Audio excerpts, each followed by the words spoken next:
What's Your Reel is a podcast where we interview with industry-leading creatives to learn their story about who they are, how they got there, and where they want to go.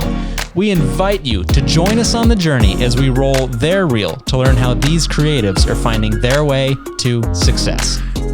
So today was a blast. We sat down with Dale Nelson. Dale has a history of riding dirt bikes, which is right up our alley, and shooting professional motocross. And this is just a Vermont filmmaker. I don't know how else to say it. And I'm not going to spoil it for you, but this is the epitome of being a Vermont filmmaker. It was so fun. I mean, we geeked out about dirt bikes a whole lot, but seriously, if you're into creative stuff and filmmaking, this was just a fun conversation. I think you guys are really going to like it. So give you just a bit more of a hook here. We didn't know Dale before sitting down with him. So we're getting to know him just at the same time you are, and give you a bit preview. He went to Florida for film school, and now he's doing film here in Vermont while running a dairy farm. So with that, let's welcome Dale to the show. I'm Dale Nelson. I'm a dairy farmer / videographer. I live in Fairfield, Vermont, and See, you guys have a lot of common. Part-time video, I guess. farmer. Part-time farm, yeah. I guess awesome. So. Yeah.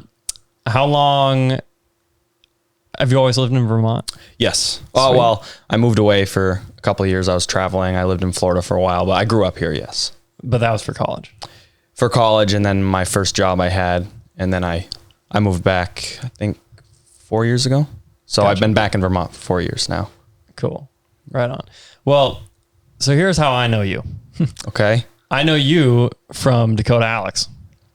Okay. Yeah. Because you make a lot of videos with him. Yes. So Dakota, I don't know how old he is. He's my age. He's 20. He's 25, turning 26. Okay. So I'm 21. So he was like the kid at Derby growing up racing. Yeah, where I was like, dude, because he was decked out in Red Bull. Oh yeah. So I remember when he was on 85s, I was on 65s, just watching this kid just fly. Right. Oh yeah. So anyway, I've been following him forever, and that's how I originally saw the stuff that you were making. Yeah. Because you do a lot of stuff with him. Yep. Is that just from growing up riding with him? Or? Actually, I met Dakota. I used to race with him at Ryder Hill, but we never really knew each other. I actually ran into him. I was working for a professional race team as a videographer, and he was racing professional supercross, and I ran into him at Atlanta Supercross, and we were kind of the only people from Vermont on the series, so we just kind of became friends from there, and the rest is history. I cannot wait to talk about that. Oh my gosh. Okay. Cool. A little more background on me before we get really rolling. Yeah. Is I'm trying to break into the motocross space. Yeah. So I've been shooting with AJ Catanzaro. I see that. If you know him. Yeah, it's good stuff. He's the man. He's awesome. He's just so fun to hang out with, and he's the YouTuber guy. Yes. Right. Yep. So it's been a great opportunity, and he's just awesome. So I really want to talk about that. Yeah. But let's jump back. Let's try to get a little bit more about you and kind of how you got here. What came first, cameras or dirt bikes? Dirt bikes. Heck The dirt bikes brought me to cameras. Really? Yeah, we were always riding, and we had a track at the house. We were building jumps, and one day we said, let's start filming this. So we bought the cheapest camera we could find, and boy, those. Do you know what that camera was? Oh, it was a Sony Handycam, just with a digital zoom. Been there. Yeah. Digital. The thing was actually pretty sweet though. It had like really good night vision. Like now that I think about it, it was ahead of its time. This was like, probably 2008, 2007. Then I got a Windows Movie Maker and just started making videos. They weren't that good, but that's where it started. Like it definitely ignited something in me. Like I remember the day I edited my first video, I just spent hours on it, and it was like no time went by. When you're passionate about something, you can just focus. And that's where it all started. I think I was 13, and I didn't even know what to call myself, so I just said 40s Productions because that was my racing number, and that's kind of where I went with it. Heck yeah. So I can relate to that. Yeah. Did you grow up on a farm? Yes. So I come from a long generation of dairy farmers. We're a third generation dairy farm. So that's how I like earned money as a kid, was working on the farm. And then I didn't want to be a full-time farmer. I went away for college, worked in the industry. But then I saw an opportunity to come back and be on the farm. My brother had his own dairy farm, and he needed help. He needed someone to help manage it. So I came back and was kind of we were trying to turn a new leaf, you know, being a more modern farm with social media and content. So I was kind of doing that stuff as well as cow vet work. And before I knew it, here we are 4 years later, and I'm managing one of our facilities and kind of doing everything, overseeing everything. So I still do a lot of the video work with the farm though. But yeah. How many head is your farm? We milk 2,000 and, Wow, holy crap. but it's a big operation, but, we have probably close to 3,300 animals. We have some elk and buffalo as well. Oh, cool. We have a meat market. We do sweet corn as well and all that stuff. So that can occupy a lot of my time if I'm not careful, that it gets busy. So You part of the Cow Palace? yes, Doing elk? Nice. My family owns that. Yes. Oh, sweet. Oh, wait, what? My family owns Cow Palace. Do you know the elk right there? Yeah. That's all ours. We're also snowmobilers. right. Yeah, we were So just we there. love the Northeast Kingdom. Yeah. And, Yep. yeah, that's a common stop. You guys actually own the restaurant? Yes. My grandfather owns it. It's Dude, a that's family. so funny. Yeah. Wow, what a Awesome. small world. Yeah. Yeah, no, we used to go there all the time. So we always used to, we'd camp at like Charbo Right. growing up racing Derby. Yeah. And then how many elk farms are Vermont? You got to put it Well, yeah, I guess. That's so, wow. Who would have thought? Yeah. But yeah, we definitely had our fair share of Cow Palace trips while we were Yeah. out there. Man, it's Vermont's so small. Oh, I know, right? Vermont's it's crazy. so small. Anyway, So you fully automated like Lely milkers and stuff like that? No, we have all.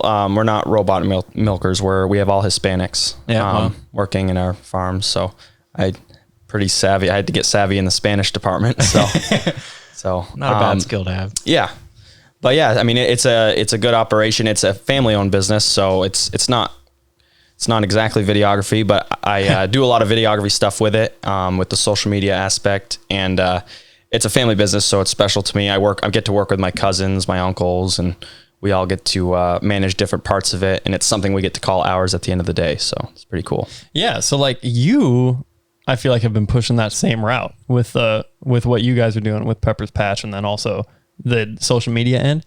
Yeah, we're trying to be active on social media and just drive traffic, and that's one thing I do as my day job is promote local vegetable farms. Yeah.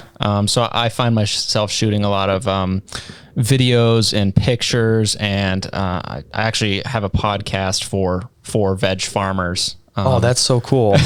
Which is how we kind of got into this, because I had some of this equipment, so we're like, hey, let's use that. Yeah. So I'm kind of on the veg side as promoting local, sustainable, healthy food. That's awesome. See, we need, like, in the world of farming and agriculture, I feel like there's not, I mean, now there's media with drones and stuff, but I felt like as a kid growing up, you would never find a video camera on a dairy farm. You know what I mean? It was something that was so far. You had dairy farming over here and videography over here. They never met. Yeah. And sometimes I'm able to bring them together, which is always a cool feeling. It's helpful when a lot of farmers, can just shoot with stuff like that. And Yeah. Oh, there's a reach their social media audience. presence now. Exactly. So much on social media. So when you start riding, when did you start picking up a camera? Like how old were you? So I started riding when I was probably 3 or 4. Oh, okay. Wow. My dad raced growing up. My older brother Dylan was really into riding. Actually, I was into 4-wheelers first. I wanted to race 4-wheelers. Then I got into motocross, and I started racing in 2004. I wasn't very good, but we'd go up to Rider Hill, and then we built a track, and it just kept going. And I would just watch motocross videos all day. And then I think 2007, I was 13. I started filming everything. And then from that point on, I knew I wanted to be a videographer, especially with motocross.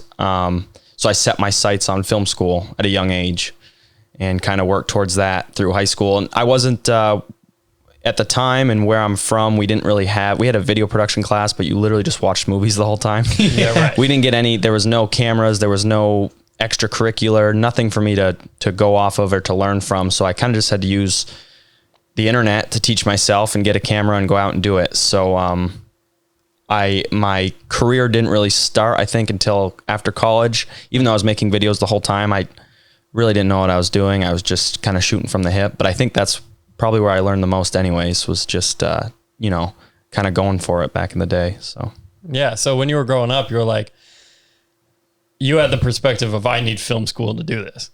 Right. Because, I mean, YouTube was out, but we didn't have access to the information we do now. And there was like one photographer in my town who did like the senior pictures and school pictures. There was nothing. I'm in Derby, Vermont. There was no videos, nothing. So no one really even understood when I was like, I want to be a videographer. They're like, oh, you want to make movies? You want to go to Hollywood? Right. And I was like, you know, and no one really knew that in my life knew that you could make a living making videos unless you go to Hollywood. It was Hollywood or nothing. So I kind of had to fight through the waters with that while dairy farming the whole time as well.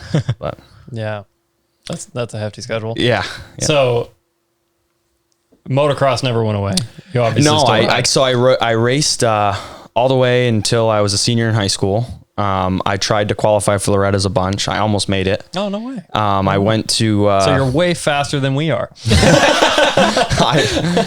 I'm sure. I don't know. I'm not as fast as I used to be. We went to Unadilla for the regional qualifier, and I broke my leg in gravity cavity. Oh. Snapped my tib and fib when I was 16. So that kind of derailed it in a sense. Not like I would have gone pro, but I probably could have went a little bit farther. Then I had my leg broken for 6 months that summer, and I kind of had a lot to think about. And the next year I got back on the bike and tried to go to Loretta's again. I had to go to Pennsylvania for a regional qualifier, and I just got smoked. And I remember sitting there thinking, boy, I probably got to find a day job after this. Yeah, so I've never stopped riding. The longest I've taken off is probably a year. When I was in college, I didn't have any money and my bike was broke. But other than that, I stay doing it when I can. So yeah, right on. So yeah, so you, even through high school, you're just making a bunch of dirt bike videos? Yeah, we didn't really have anything else to film. I mean, we would on the farm. We would I remember one time we put masks on and went to Price Chopper and stood in the parking lot with like shirts with holes cut out, like ghost masks, to scare them, and we filmed it, which was incriminating evidence. But we just do stuff like that. There wasn't much to do in our area. We don't have a mall. We just got a Walmart up there. So dirt biking, snowmobiling, we did a lot of that, making jumps with that. We'd light stuff on fire and jump over it. We thought we were like this little nitro circus thing. Didn't we all though? Yeah. I remember when we were growing up, my neighbors down the street here, their track is actually still there. It's just all grown over. You'd never know. But we built a snowboard ramp off their garage roof. Oh my God. And we're like, dude, we're going to nitro. Yeah. Like we're going to do it. But I think I love that. I kind of forgot about that, but you just brought it up. So yeah, let's talk about film school. Yeah, it was awesome. Full Sail. Yes, Full Sail University. I went in 2012, and just such an exhilarating experience. It's like the military school of film school. I feel like it was pretty intense, but I learned a lot. Some of the best years of my life for sure. Are you a Film Riot fan? No, not really. Oh, interesting. That's the only reason I found out about Full Sail was because he went there. But. Yeah. No, Full Sail has just a roster of people that, have come out. They have Hall of Fame every year where all the alumni from Full Sail who have really gone places come back and do like lectures and stuff. Oh, that's cool. So, Full Sail was awesome. I went for my bachelor's in film, and then I stayed for my master's in business. And that was 5 years ago when I graduated. So what'd you learn? Oh my God. So it was, let's do this. Explain to me where you're at knowledge wise, experience wise, all that stuff going into it. Yeah. I literally had nothing. Were you still shooting on a Handycam? Were you on a DS? Oh, wow. I didn't even know what a DSLR was. I knew what they were, but, using, I think it was Pinnacle Studio at this point. Yeah, I use that. And I never was like a big tech guy. I still am not. I mean, I know my way around a camera, but I'm not like always like into like the specs and stuff. And so when I got to film school, they broke it down everything. I mean, we learned everything from how to run a camera to lighting to running power to set, I see you have C stands over there. Oh, heck yeah. To one above us, too.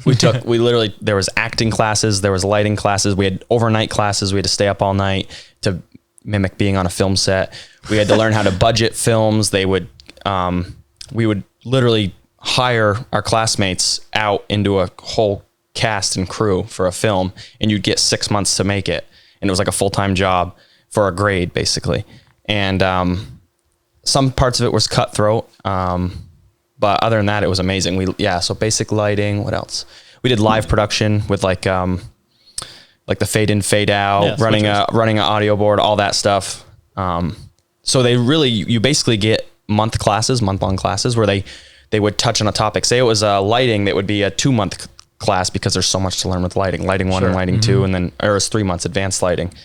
And they'd have lectures in the morning and then labs at night. So lectures, you'd be learning about it in class. Labs, you'd be doing it. And you'd have a lab that would start at 1 a.m. and go till 5 a.m. or 9 p.m. to 1 a.m. So they wanted to keep you on your toes. So most of my film school, the memories of it, I was just exhausted the entire time. Wow. But that's interesting. Yeah. And it goes right through the summer. There was no summer breaks. It was year round. So it was like being at boot camp almost. Yeah. Calling home to mom. Where's that located? Orlando, Florida. Oh, okay. Yeah. Wow. So, but it was, it really touched on everything. So part of it, what it was is, we're not going to so much focus on what you like. We're going to teach you what you don't like.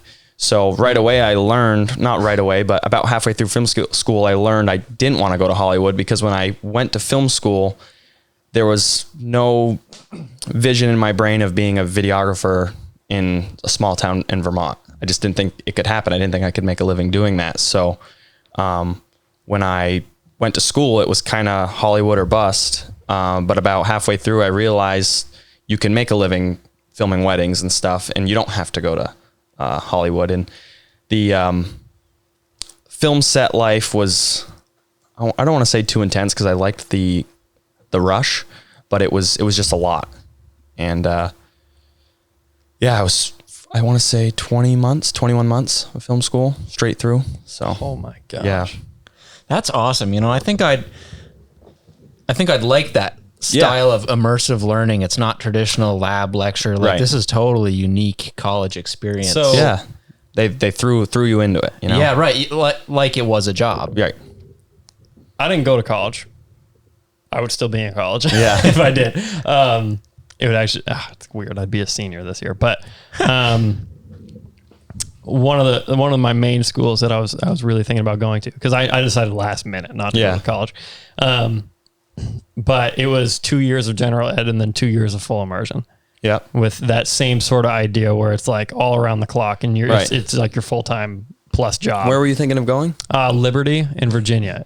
Yeah. So it's a Christian college, but they have a pretty, one of the biggest reasons I didn't want to go, actually, their film school is amazing. Yeah. Equipment wise, they had, I think, like 40 Reds. Wow. And at least. The editing studios were insane. They were like mini movie theaters, basically.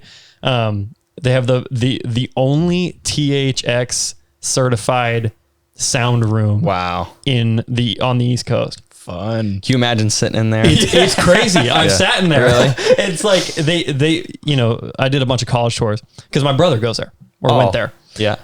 So I was down there a lot and just saw everything, and you sit in there and they play Terminator, and it's just like this erupting immersive. Like the walls are like 4 feet thick. It's just unbelievable. That's awesome. But all that to say is they only talked about their gear. And Yeah. I was like, well, I don't need to learn about more gear. I need to learn about how to tell stories better, Yeah.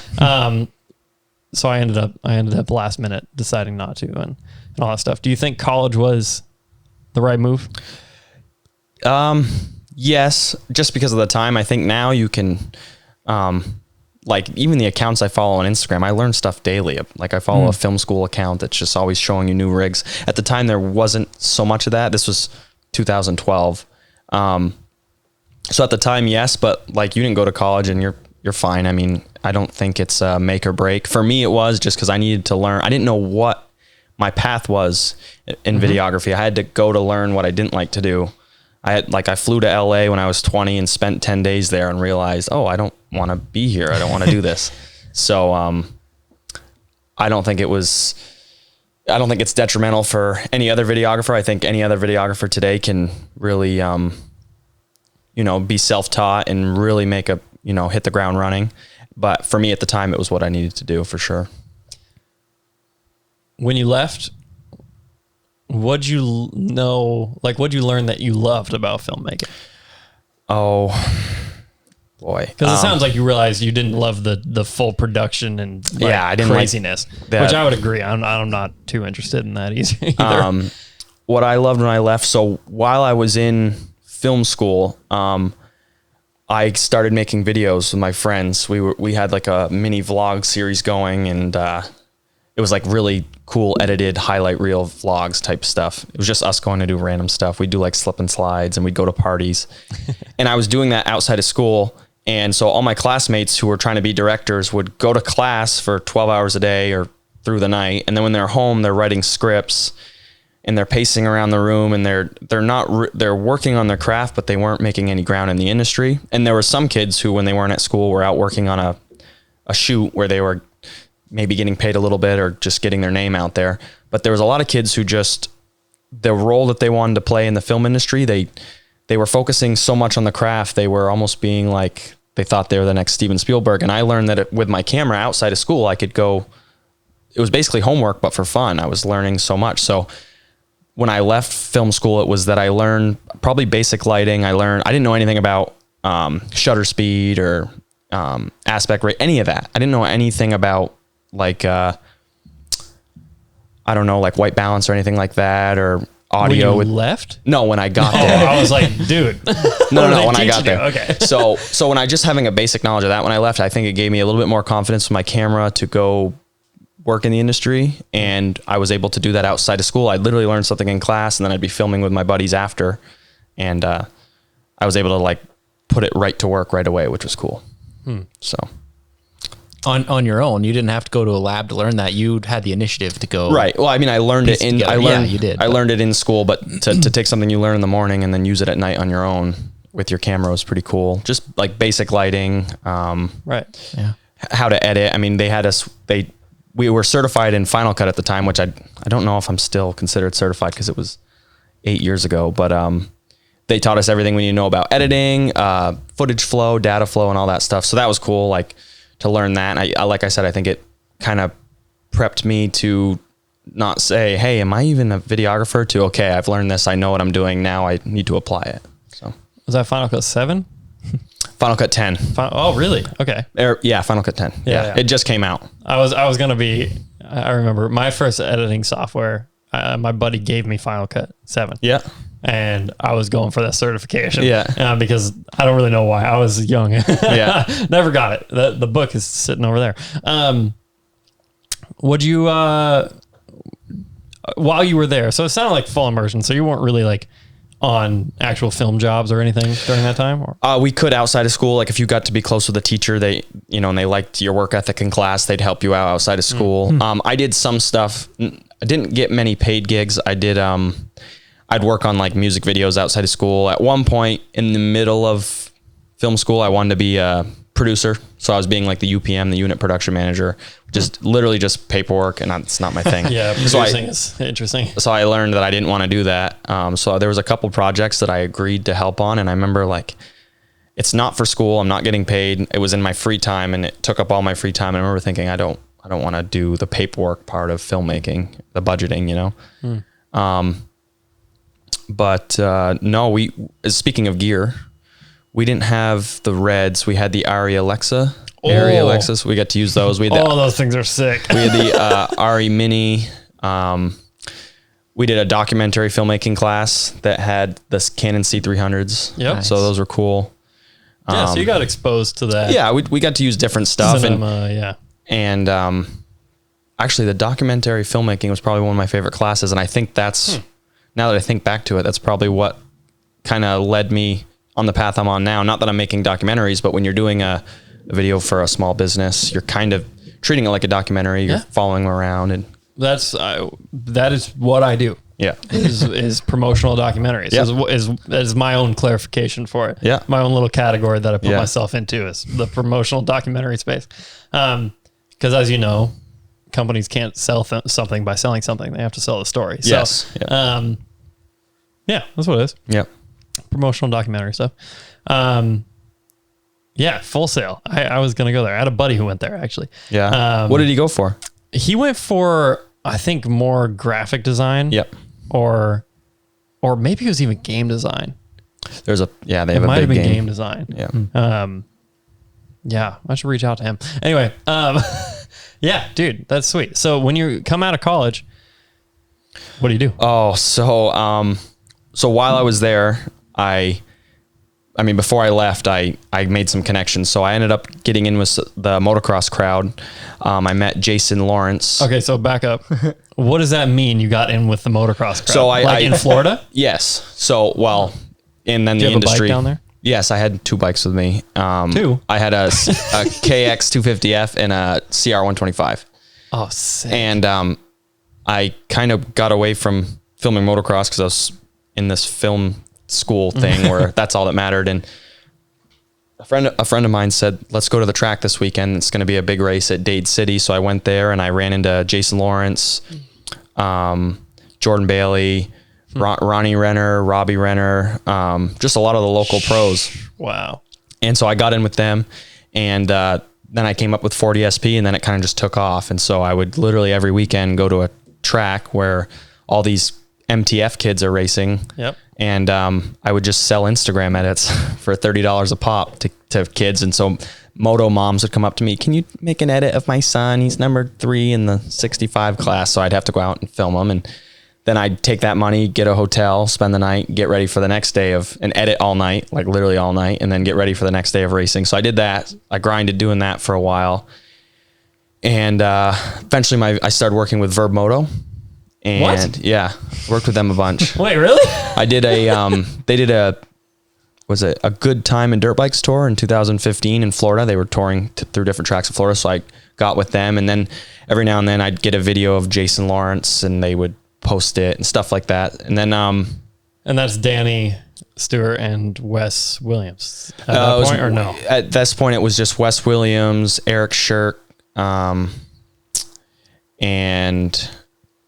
I don't know if Tom Journet was on it yet. Yeah. I'm dying to meet those guys. Yeah, they're cool dudes. They're cool dudes. So then I think it was either through Racer X or Verb, I got picked up by a race team. There was a Jimmy Albertson, a professional racer. He was putting together a race team, and he put out a video contest.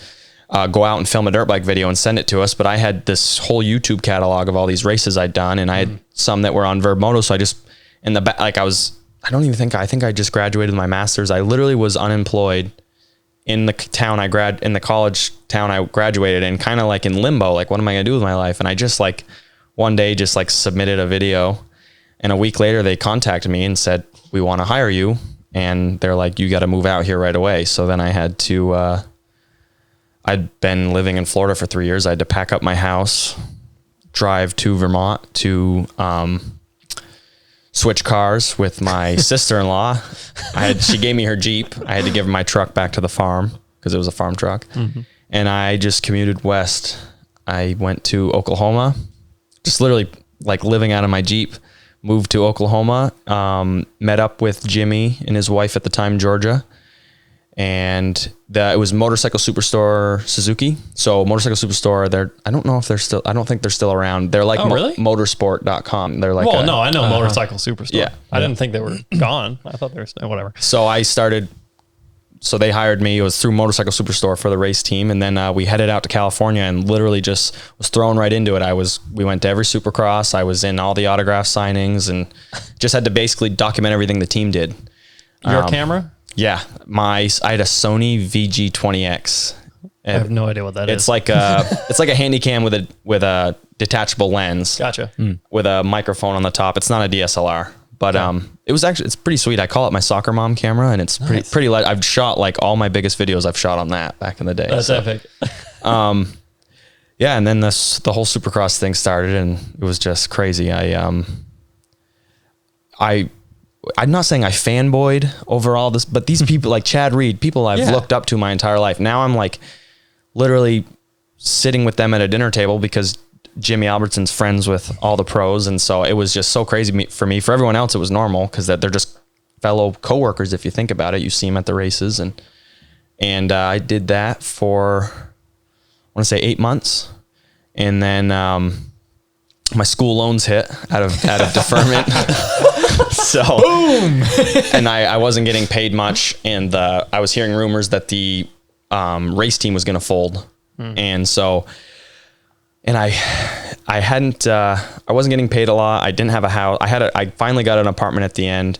I was gone literally 6 days a week on the road. I didn't have a home life. It was awesome to experience it, but I couldn't go on doing it for much longer. And then my school loans hit. So I moved home to, work on the dairy farm. And then that's where I got started that's when me and Dakota started hanging out, and I started doing videos with him. And then I got into wedding videography. This is all in the last, how many years? Oh, so if you're, what are you, 25, 26? 26. So this was like when I was 22 when I moved back home. So yeah. Last 5 years. Yeah. It's been busy. Yeah. Okay. Yeah. So yeah, that was, the motocross thing. I'll always film motocross. I mean, I always go back to that, but it's maybe as far as working full time in that industry, traveling around, filming the pros, maybe not so much. I still have a lot of contacts, still know a lot of people. I can always reach out and do something, but, how much do you keep up with racing? I watch everything. Frick yeah, dude. Everything. Now I just want to talk about last weekend. Yeah. No, I literally I just like study it. I'm like, it's like how people talk about, oh, the playoffs are this weekend. Like that's how me and my buddies are with same. Supercross. Oh, 100%. Yeah, dude. Okay. I'm going to try not to talk about Loretta's. What was my question? Now you got me thinking about the last weekend's race. But, so do you watch like the JMC guys on YouTube? JMC. So JMC Motorsports or whatever, they're a race team and they make amazing videos. Like they have a guy for their race team. I haven't seen it. Pumps out YouTube videos. Yeah. Really, really good. I really like watching them. None of their guys do super great. Honestly, they're kind of more focused on their amateur guys, but they make really good stuff. So like where was your, I mean, I want to talk about the motocross thing for a little while. So of course, when you're working for this race team, what kinds of videos were you making? Oh, so literally everything. So my job was to manage our riders were, Josh Osby, Kyle Cunningham, and Jimmy Albertson. And I had to manage their social medias, their Instagram accounts. Oh, their accounts? Well, so I had to create content for them. And then on race day, I had to capture content and post it for them because they're obviously out on the track. But I also did, for Motorcycle Superstore, I would do how-to videos and product review videos. So literally anything from, any way it tied into the race team. So we would do, like, I literally know everything there is to know about Pirelli motocross tires because we had to do a how-to and like reviews on every type of tire. I've watched some of those videos. Yeah. Do you ride Pirelli motocross tires? Oh yeah. Do you really? I put them on my bike because I know exactly what I need because I studied them so much. And I tell all my buddies, they're like, what do I get for a tire? That's awesome. Yeah. So we did that. It kind of started with just, so say, I guess I'd have to do it on a weekly basis. So say we'd fly out to a race on Thursday. We'd get there. We'd do press day Friday morning. Mm-hmm. So I'd have to basically film the rider doing that, whatever rider. And this is Supercross? Yes. Okay. And then on the Motorcycle Superstore racing account, I'd have to do like an edit in content and pictures, like so many per day. And then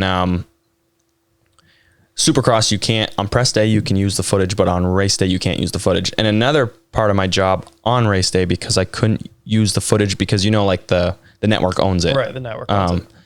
I would film practice to show the riders. Like my job was to literally film James Stewart doing a lap, what his lines were, and then film our riders, like where they could get better. At the time, I think Cooper Webb was in the 250 class and the lights class. I had to film him do a lap because he was the one winning the West Coast at the time. And then I'd have to show Kyle Cunningham where Cooper Webb was going and stuff like that.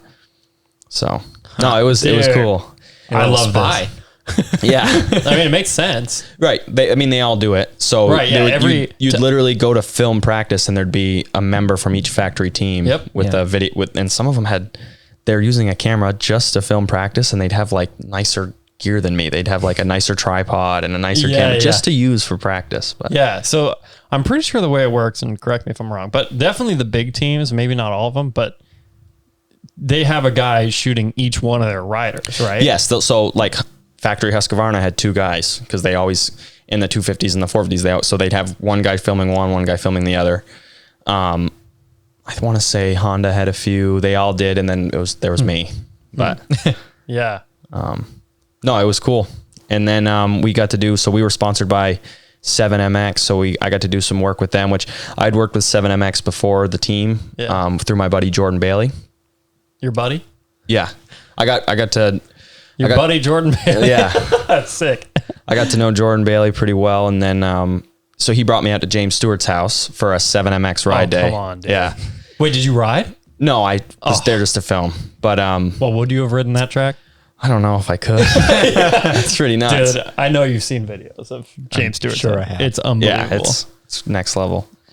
So there was a lot of things where my background in motocross really helped because I wasn't just some regular videographer. I was able to I knew what looked cool, and then when it came to filming practice, I could tell when a rider was on a hot lap, you know. Right, yeah. So then the race team was through 7MX, so I got to kind of, through the job I was at, work with the people that I know at 7MX, which is cool. We got to go to James Stewart's house a second time. Yeah, it was. What was that like, dude? Oh, it was amazing. Are you kidding me? He so what he does is he does a so he has a championship in Texas. It's like a regional, national. Mm-hmm. And the champions from each class get invited out to his house in the fall of every year. So the regionals in the spring, and then they have people come out in the fall. But he also has 7MX athletes come out, and my buddy Jordan Bailey was going, and at the time I was his videographer. I did all of his content for him, and he was like, come on out. So I went there. I got to meet James Stewart and film for the day for 7MX. And then that was in I think November. Then that March I went back because we were in town for Daytona Supercross with the race team, and we were 7MX. So then I actually got to go and interview James Stewart, which was pretty cool. He's my favorite rider. That must have been insane. Yeah, it was one of those full circle moments. I have a picture of me with my soccer mom camera with my headphones and setting focus with him. It was pretty cool. Wes Williams took it on a little cell phone, but it's probably one of my favorite photos I have. Yeah. So that was kind of the gist of things. We were at the test tracks in California. We would do half our time in Texas, Oklahoma, and then the other half we'd be in California. So we rented, it was actually pretty cool. We rented out Nate Adams, you know this? Oh yeah. We rented out his house, the whole race team. So it was this mansion in Temecula, California, and behind it was all these freestyle ramps and where Metal Militia used to ride. So yeah, he's got a compound, dude. So that was it was awesome. I got to meet all the pros. I got to do all that, and that was kind of it's what I've always dreamed of doing as a kid. It wasn't. I don't want to say it wasn't what I thought it would be in a bad way. It was more just once I'd done it, and I was ready to move on. I'd see people who had been in that same position that I was in, but 20 years later, and they still making the same pay. Of course, they're passionate about it. They love what they do, and that's awesome. I just saw that I could maybe just go a different path. Granted, one of my most favorite things to do is film motocross, and I'll always do that. And you said you weren't making much. No, not nearly enough. And I was working for Motorcycle Superstore, so there was the corporate aspect where I had to sit in all these Zoom calls and these conference calls with all these high up corporate multimillionaires, and I'm this little videographer, and I'm getting told from 10 different people what to do. And so the race team was great. It was like a family away from home, but the corporate aspect was just really toxic, which ultimately led me in parting ways with them. But the race team aspect, that was awesome. Did you say you were shooting pictures as well for Instagram and stuff? Yeah, on my Sony Handycam, it has a photo option on it. Photo button. Wow. Yeah, literally and I doctor them up the best I could with an app on my phone. And wow, dude. Yeah. But it was It was awesome. You were grinding, bro. Yeah. Yeah. Churn and burn. We would literally go to the race. The main events would get done at 10 p.m. I'd have to help pack up the semi, interview all of our riders, mic them up, which they just lost a race. They're in a bad mood. You know what I mean? I'd have to mic them up. How'd your weekend go? And then the mechanics on the race team, who are all my friends, they'd go out after the races. So I'd have to go try not to go out with them, go to the hotel, do the editing. And then our flights were always like 4 a.m. the next day. So then we'd fly back to wherever, either Oklahoma or California, and then start the week over again, I guess. Good grief. So you aren't, were you on your own for living at the time? I was literally sleeping. So I lived with Jimmy Albertson and Kyle Cunningham for about, I want to say 6 months. And then at the end, I got an apartment just because it was time. But I was skeptical on getting an apartment because I didn't know where the race team was going to be based, if the race team would keep going. And I didn't want to go out and sign a lease on an apartment. So me and some of the mechanics eventually did that. Got an apartment together.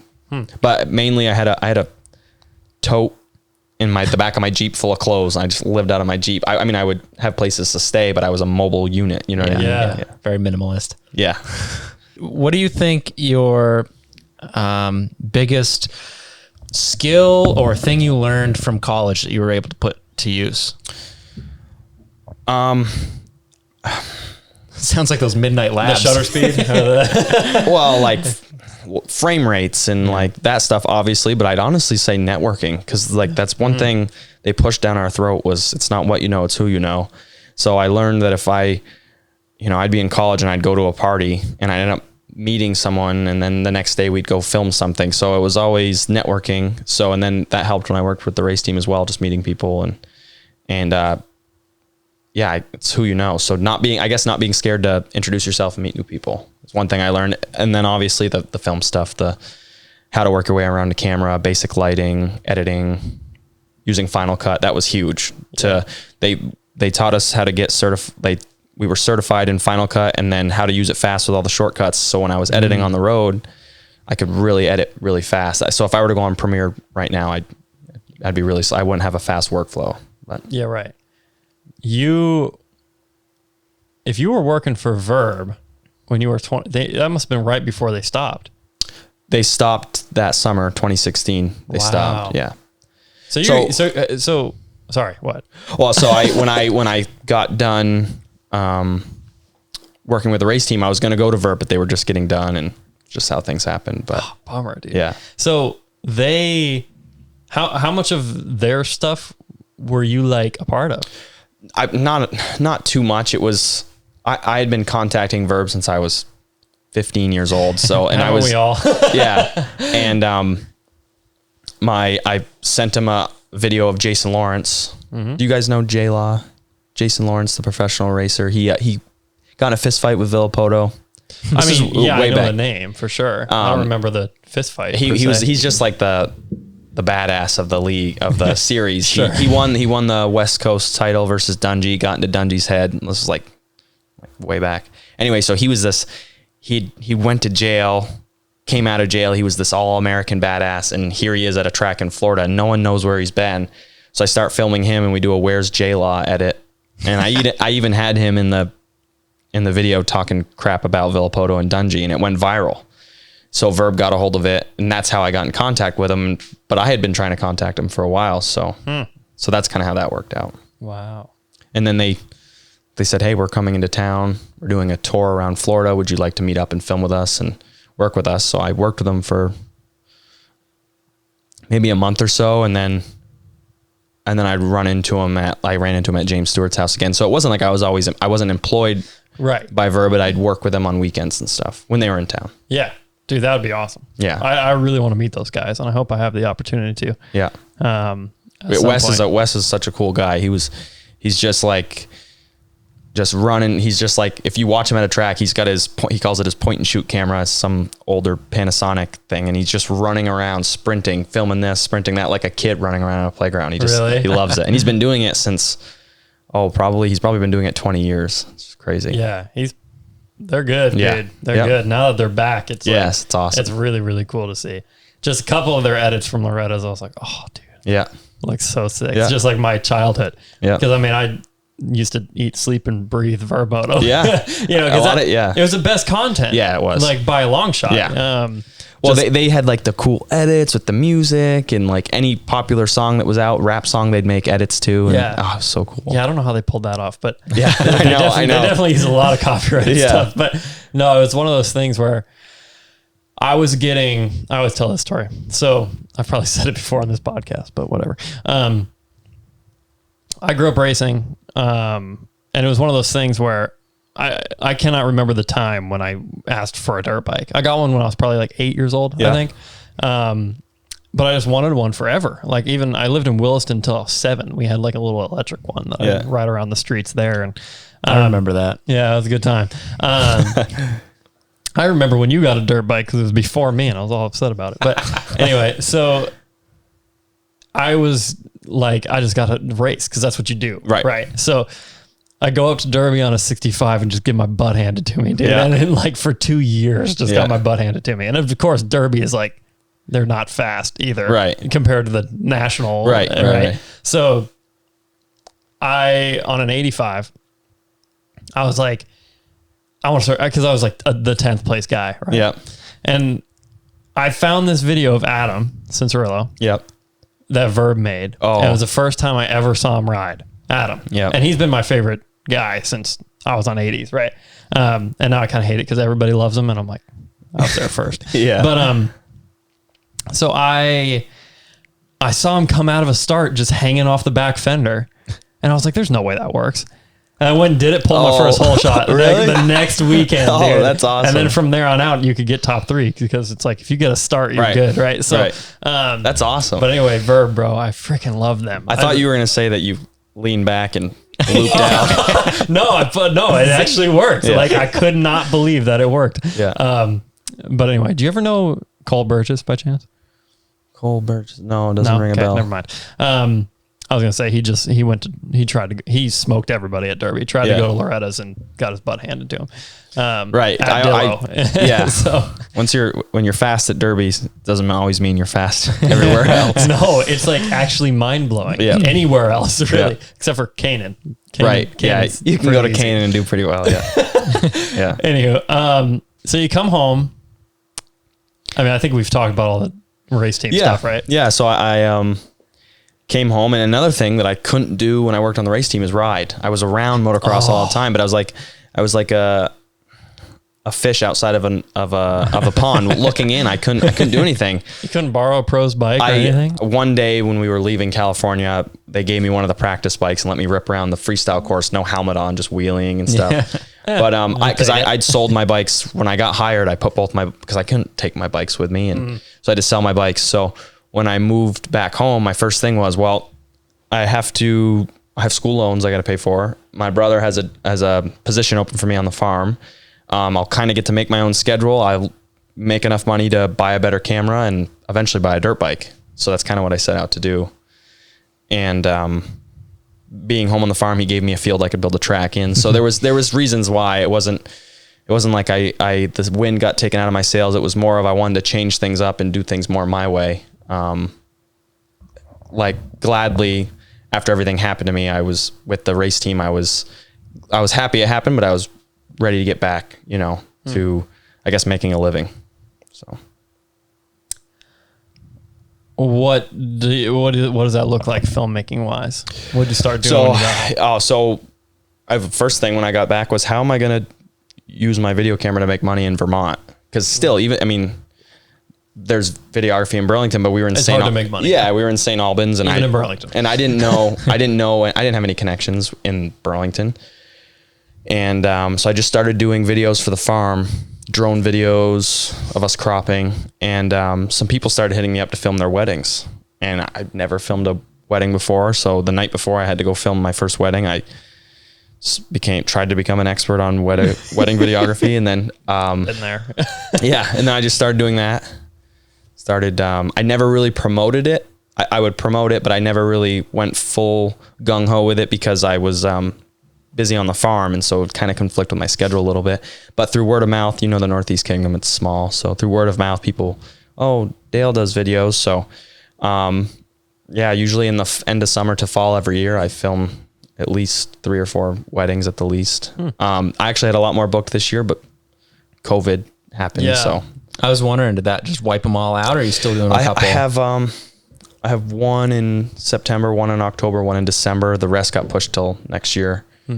They're like, so we're going to reschedule for next year. What are you doing on October 3rd, 2021? I'm like, well, I don't know, but I can write it down. So Maybe we just answers my brother's question. Before you got here, it's like, I need somebody to shoot my wedding. Because Yeah. I'm in the wedding, so I can't Oh, do it. yeah. But anyway, so is that what you've been up to for the last few years? Or Yeah. you doing other stuff too? So I do like wedding videography. I do a lot of drone stuff now for the farm. That's like one of my more favorite things to do now. Sure. I just got a new drone. So I What'd do you that. I got the DJI Mavic Air 2. Those Nice. things. Yeah. It's awesome. I I used to want have the Phantoms. Yep, that's Yeah. what I have. And, I mean, it's broken, but Yeah. And I had the DJI Spark, which yeah. it kept malfunctioning. It was becoming a hazard. I would fly it, and I'm like, I'm not sure if today's the day it's gonna fly into someone's window, but The Yes. Mavic Air 2 is sick. Yeah, it is. It's cheap too. cheap, fast, Yeah. can maneuver great. The battery, it's like 15-minute battery time, but Whatever. as long as you It's enough. get your shots, get it back down. Yeah. So I do like, I was just in New Hampshire. I did a video for a energy company, just getting raw footage for them to use in like corporate meetings and stuff. So I do some videos for small businesses. Wedding videos. I do some drone work for friends who are, real estate stuff. Hey, we're trying to sell, our camp or something. But and then when I'm not doing that, I'm farming. Farming is so busy that it takes up so much time that if I'm not careful, I'll go 2-3 weeks where I won't touch my camera because the farm is just go, go, go, go, go. So, Yeah.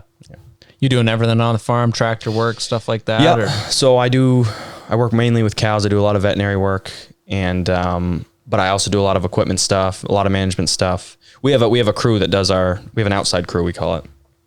But I usually, at the end of the day, when I'm done my cow work, I go help the outside crew, whether I'm running the chopper, driving truck, packing bunk, whatever. Fun stuff. Yeah. Heavy equipment's Yes. fun. Yeah. Are your video gigs all word of mouth, or are you doing any sort of promotion? Up until recently, they were word of mouth. Now I'm trying to take it to the next step. Like I just the other day created a Facebook page, and I'm getting new logos made. I'm still keeping 40 SP for motocross reasons, but I'm for like wedding videography. I'm going to Dale Nelson Film, so I'm getting Nice. some logos made right now. So once I get all that sorted, I'll probably start, promoting my Facebook page and stuff like that, making it more official. Yeah. Yeah, right on. Yeah. Cool. Who do you like? Who do you like watching?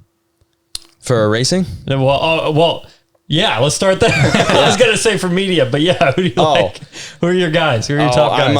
I'm a Tomac fan. Just Oh well, of course. He's a beast. I'm Tomac fan. I like Roxon. He's I've worked with Roxon a few times, and he was the nicest, coolest guy. So I'm always gonna be like, Yeah, absolutely. and obviously with his injuries and stuff. I'm so bummed he's not I know. doing outdoors.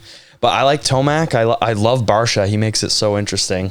But I think I'm always secretly, like, subconsciously rooting for Tomac because he's the comeback kid. He comes from the back of the pack, and Oh yeah, he's a tank. yeah, Like he's awesome. Yeah, he doesn't take his freaking feet off the pegs. No, it's unbelievable. he stands up everywhere. I know. So AJ, Catanzaro came and watched a race with us, like me and my buddies. Yeah, One of the St. Louis races, and he just dissected everything. It was awesome to listen to. Oh, I And- imagine he was probably showing you things that you. Yeah, and he was like the same way because he knows everybody. Yeah. And he's just like, oh, this person's like this and whatever. And he's the same way. He's like, yeah, Eli's a beast, but untouchable. You can't get to know him to save your life. No, He's like, I'm so sad because the day he retires, you're never going to hear of him again. I know.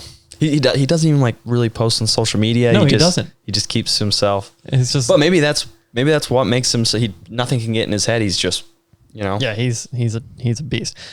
Who are you crushing on for media?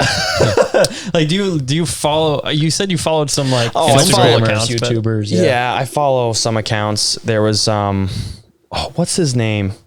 The guy who does he does all like the cool videos. He had the glide cam with his Canon. You'd probably know his name. I used to watch him all through Devin college. Supertramp? Yes, Yeah. Devin Supertramp. I was obsessed with watching his videos for a while, but Did you go through the glide cam phase? yeah, I definitely did. Yeah. Who else? I do a lot of. I watch a lot of vlog stuff. Like, I'll watch like Logan Paul's vlogs, not just because they have videographers now. So I'm like, how are they doing? Like, they'll do some cool transitions and stuff. But kind of casual. Yeah, just. I guess I don't follow enough stuff to be crushing on anything like that. Too but- busy on the farm. Yeah, well, that too. That really takes up most of my time. I was going to say, working on a farm is like, I mean, It never, ever stops. Right. I get phone calls every night. I get woken up from the night crew, the night shift guys. Something's broken, and so it's always going. how many always. guys do you have? We have about 20 milkers, but overall employees, I think we have 50 total. Wow. Total people. So Yeah, that's legit, dude.